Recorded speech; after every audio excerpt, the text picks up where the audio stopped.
Hello বন্ধুরা, আসসালামু আলাইকুম। আশা করি সবাই ভালো আছেন। আলহামদুলিল্লাহ, আল্লাহর রহমতে আমরা সবাই ভালো আছি। এই দেখেন, একটু বাজারে গিয়েছিলাম।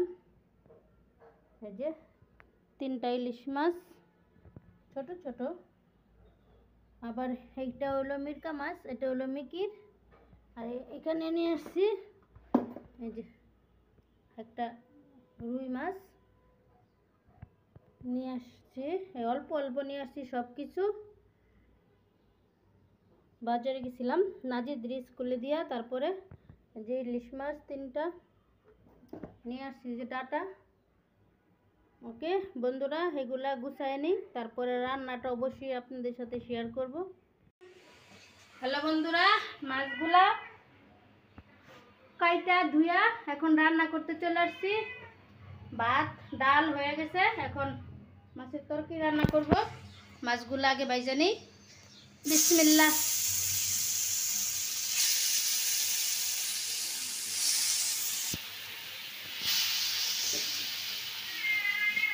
এই মাছগুলা ভাজা হোক।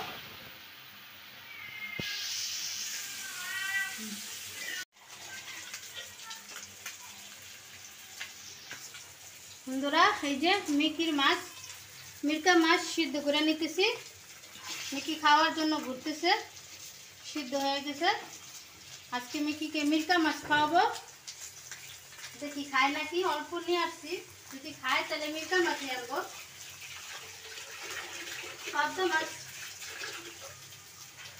অনেক দাম, সেজন্য মিরকা মাছ নিয়ে আসছি এখানে।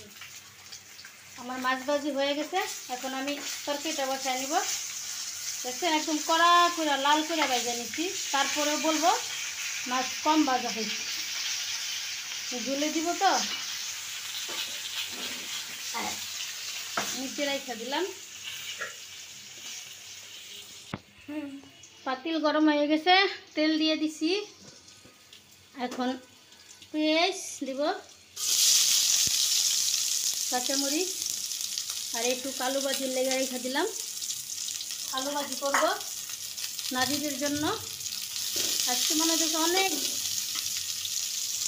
অনেক জোরে বৃষ্টি আসবো, কারণ মেঘলা বৃষ্টি। নাজিদ কইতেছে লবণ দিয়ে নেই যাতে না ছিটে।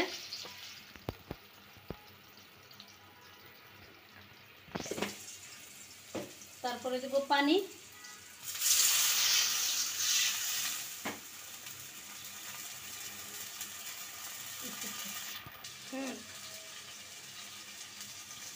হলুদ,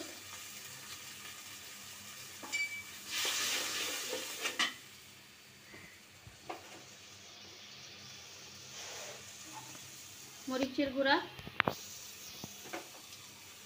আমরা একটু জালি খাই। ধনিয়ার গুঁড়া দিয়ে দিলাম। মশলাটা কষায় নেই, কষানো হোক। মশলাটা কষানো হয়ে গেছে, আমি এই যে ডাটা আর আলুটা দিয়ে দিব। বিসমিল্লাহ। ডাটা আর আলু দিয়ে 2-3 মিনিট এভাবে কষায় নিব, তারপরে জল দিব। বন্ধ করে। বন্ধুরা, আমার তরকারিটা হয়ে গেছে। টকটক টকটক করে বলক আসতেছে। তরকারির কালারটা দেখেন কত সুন্দর আসছে। আমি তরকারি বসাই দিয়ে রান্না করে সব কাজগুলো শেষ করে নিছি। আলু ভাজিও করে নিছি, যে গরম। এখন রান্না করে সব কাজ শেষ, শুধু পানিটা ফুটবে। একদম পরিষ্কার করে নিছি। শেষে চুলাটা অফ করে দিব।